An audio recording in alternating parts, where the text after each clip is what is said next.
You're listening to Morokai Memento. Delve deep into your imagination and experience a fantastical and enchanting journey. If you're willing and able, please support me on Patreon and with super thanks. Now, let's awaken your most passionate desires. Hello, class. Welcome back. You never knew you loved history so much, did you? Well, I'm here for another tidbit, and I'm not going to disappoint. We're continuing our journey on medieval torture devices. And today, we're talking about the Scavenger's daughter.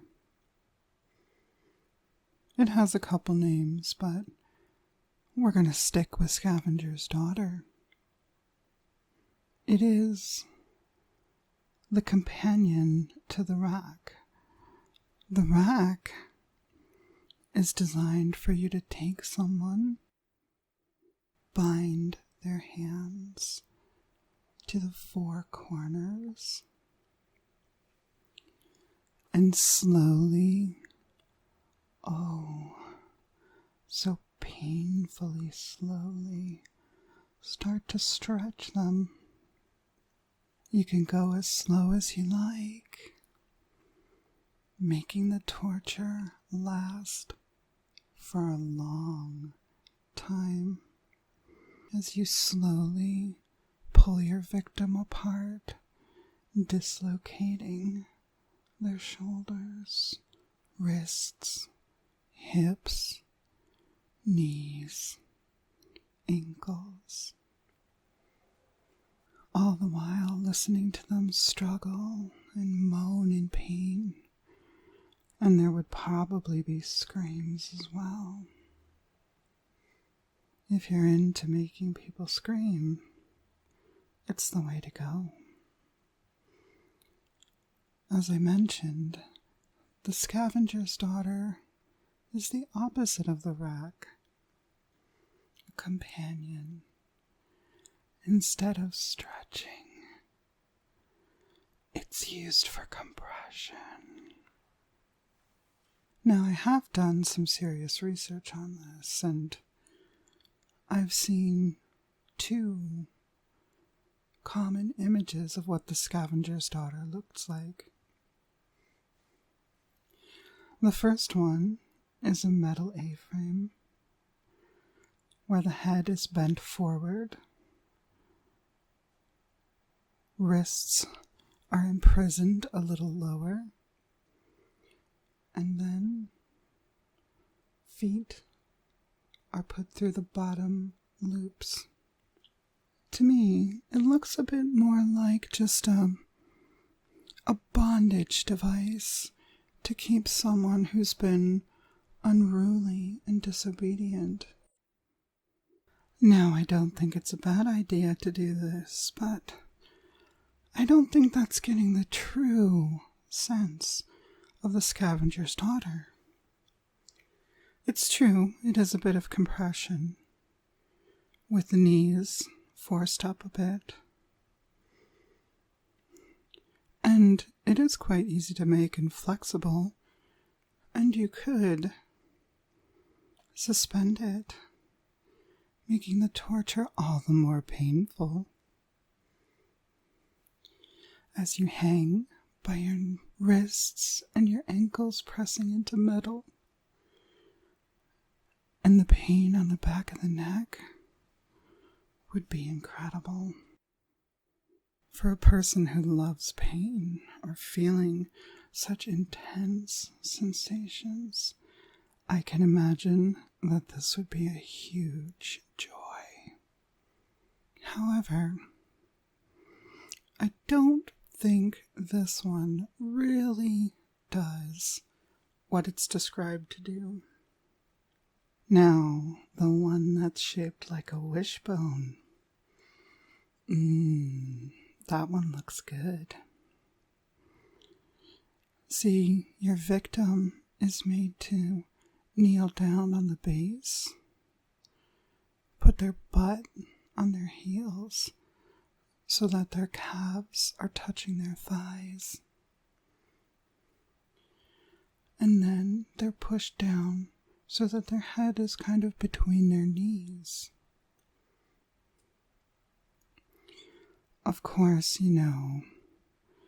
it would be rare for anyone who is being tortured in these medieval times to be wearing any clothing.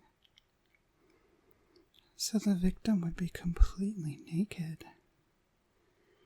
And in either of the Scavenger's daughter positions, it would be effective and easy to bring our friend the pair of anguish into play. Nevertheless, we were talking about the wishbone one. So yes, once you had your victim crouching on the base, you put the wishbone part over them, forcing it together, and at the top of the wishbone is a screw, and it lowers the wishbone down slowly. Oh, so very slowly, together and down, and the compression on the body is incredible. Imagine your calves pushing into your thighs pushing into your stomach, your ribs being compressed from the top and sides as you're pushed tighter and tighter into yourself. Your ribs begin to crack. You can hear them. And this isn't being done fast. Oh no. No, your torturer is taking their time. They enjoy this. It's exciting for them. It's scientifically proven that torturing someone excites the torturer. Perhaps it's our wicked human nature. I'll just sprinkle in a little philosophy with our history. And as the compression continues,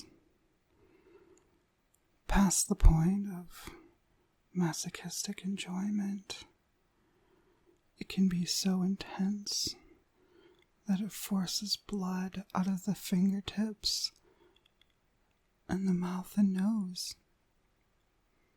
How long do you think you would last? Being squeezed so tightly together, becoming one with yourself in a way you'd never thought possible. Would you give away your friends? Would you give away everything? Would you be willing to do anything to get out of such a predicament? I bet you would. Try it sometime. Fold yourself up in that little position and see how long you can last before you start to cry. Or the first version, the most commonly imaged one with the place where you chain or mount the hands. Like the degenerate society we are, we've turned that into a fetish toy. You could buy one, try it out, write a little essay about it, and submit it for extra credit. Class dismissed.